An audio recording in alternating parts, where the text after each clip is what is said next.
फरमाते हैं एक मछली अल्लाह ताला ने दरिया के किनारे भेजी। फरमाते हैं वो थी तो मछली पर पहाड़ जितनी थी। बुखारी में लफ्ज हैं, हजरत जाबिर इब्न अब्दुल्लाह रदी अल्लाह ताला अन्हु फरमाते हैं 300 आदमी 18 दिन तक उस मछली को खाते रहे, मछली खत्म ही नहीं हुई। मछलियां नहीं, मछली। कहते हैं 18 दिन 300 बंदा खाता रहा, मछली खत्म ही नहीं हुई। और फरमाते हैं कि उसकी हड्डी निकाल के, कांटा कहेंगे आप अपनी जुबान में, कहते हैं वो निकाल के ना तो उसको खड़ा किया ना जब, तो ऊंट कजावे समेत उसके बीच से गुजर जाता था। 2 उसके कांटे जोड़े।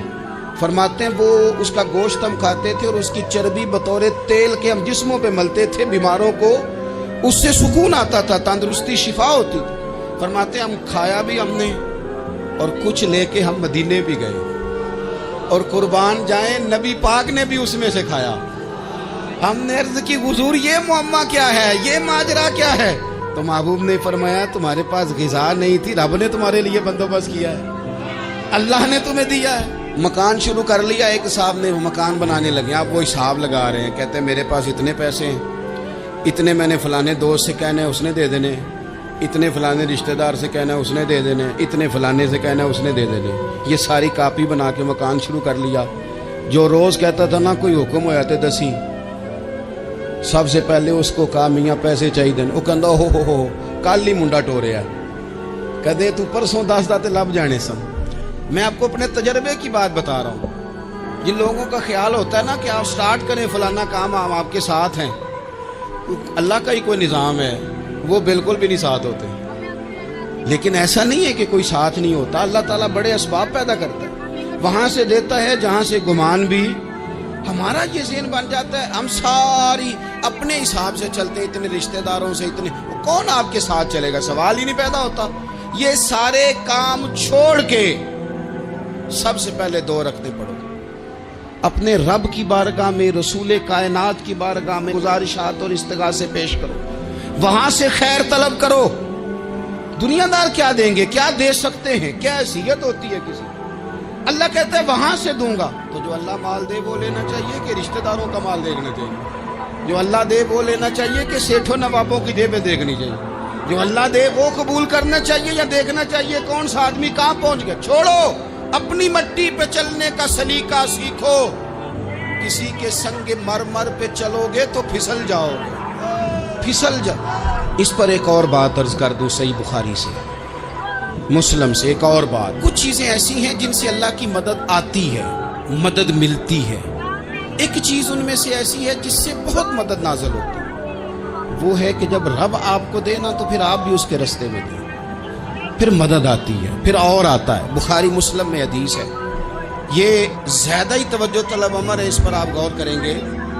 हजरत अबू हुरैरा फरमाते हैं कि नबी पाक अलैहिस्सलाम ने फरमाया एक शख्स ने बादलों के अंदर से आवाज़ सुनी कि फलां आदमी का खेत और बाग खुश्क हो गया है, वहाँ बरसो और उसके खेत को सैराब करो। बड़ा हैरान हुआ कि बादल से आवाज़ आ रही है। फिर उसने देखा कि एक पहाड़ी पर बारिश हुई, वो बादल वहाँ बरसा, फिर नालियों से होता हुआ पानी एक तरफ चला। तो जिसने आवाज़ सुनी थी, हुजूर बयान कर रहे हैं, वो भी पीछे पीछे चला कि पानी किधर जा रहा है। उसने जाके देखा कि एक मकाम पे एक बाग को वो पानी लग रहा है और एक आदमी वो पानी लगा रहा है। उसने उससे पूछा तेरा नाम क्या है? उसने कहा क्यों? कहने लगा बता ना। उसने नाम बताया तो कहने लगा यही तो वो नाम है जो मैंने बादलों के अंदर से सुना कि फलां के खेत को पानी दे दो। उसने कहा यार तू क्या अमल करता है कि स्पेशल तेरे लिए बारिश बरसे? ये बुखारी पढ़ रहा हूँ, सियासता से हदीस सर्च कर रहा हूँ। उससे पूछा तू क्या काम करता है कि जनाब अल्लाह तबारक व तआला का हुक्म करम आया कि खास तेरे लिए पानी बरसे और तेरे खेत को सैराब करे। तो उसने कहा छोटा जिम्मेदार हूँ, पर जब फसल उगती है तो 3 हिस्से करता हूँ। एक हिस्सा अपने बाल बच्चों पे, बहन भाइयों पे खर्च करता हूँ, एक हिस्सा पूरा, और एक हिस्सा दोबारा काश्तकारी पे लगाता हूँ, और तीसरा हिस्सा खालिस मैंने मिस्कीनों, यतीमों और गरीबों के लिए रखा हुआ।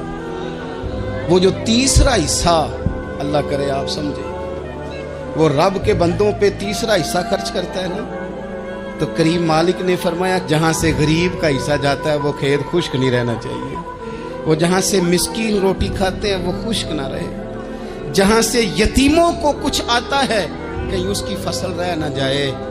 میں اور آپ بھی اگر اپنے مال میں مسکینوں، یتیموں، غریبوں کے حصے رکھ لیں گے تو فصلیں خشک نہیں رہیں گی، ان کے اندر تازگی آئے گی، نور آئے گا، کرم آئے گا، خاص کر خدا کی رحمت برسے گی۔